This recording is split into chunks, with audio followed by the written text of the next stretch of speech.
বেহাল রাস্তাঘাট সংস্কারের দাবিতে পূর্ত দপ্তরের এক্সিকিউটিভ ইঞ্জিনিয়ারের কাছে ডেপুটেশন দিয়েছে সিপিআইএম জয়নগর মেলার মাঠ লোকাল কমিটি। তাদের অভিযোগ, পুর নিগমের ৩২ নম্বর ওয়ার্ডের অন্তর্গত মেলার মাঠ এলাকায় বেশ কিছু রাস্তা সামান্য বৃষ্টিতে জলমগ্ন হয়ে পড়ে।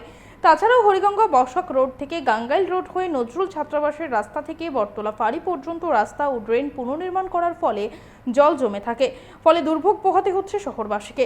তাই দ্রুত সমস্যা সমাধান করতে আধিকারিকদের কাছে ডেপুটেশন দিয়েছেন নেতৃত্ব। আমরা শুনবো ঠিক কি জানাচ্ছেন তারা এই ব্যাপারে।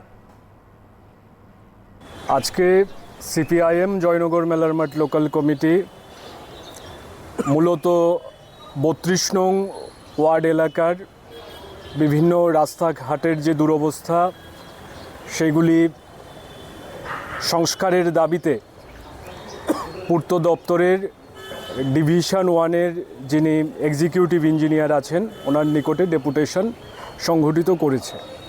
আমরা লক্ষ্য করছি যে মেলার মাঠের অত্যন্ত গুরুত্বপূর্ণ দুটি রাস্তা,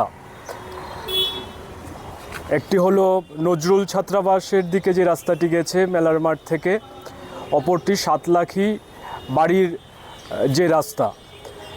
এই দুটি রাস্তা খুবই খারাপ অবস্থার মধ্যে রয়েছে। আধ ঘন্টার বৃষ্টিতে জলমগ্ন হচ্ছে এই এলাকার মানুষ এবং এই রাস্তার ওপর দিয়ে যারা চলাচল করেন তাদের চূড়ান্তভাবে দুরবস্থার সম্মুখীন হতে হচ্ছে। এছাড়াও আমরা যেটা তুলে ধরেছি,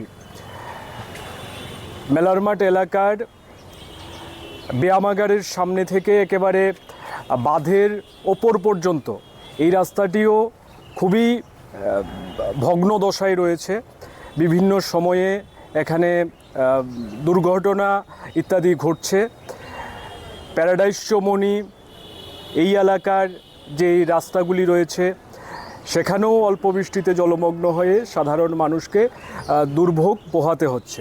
এছাড়া অফিস লেন থেকে মেলার মাঠের দিকে সংযোগকারী সমস্ত রাস্তাগুলিতে অল্প বৃষ্টিতে জলমগ্ন হয় এবং এই এলাকার মানুষদের একটা খারাপ পরিস্থিতির মধ্যে এই বর্ষাকালীন সময়ে দিন যাপন করতে হয়, চলাচল করতে হয়। কাজেই আমাদের পার্টির তরফ থেকে আমরা সিদ্ধান্ত নিয়েছি যে জনগণের এই গুরুত্বপূর্ণ দাবিগুলি নিয়ে আমরা পূর্ত দপ্তরের নির্দিষ্ট আধিকারিকের কাছে আমরা কথাগুলি তুলে ধরব।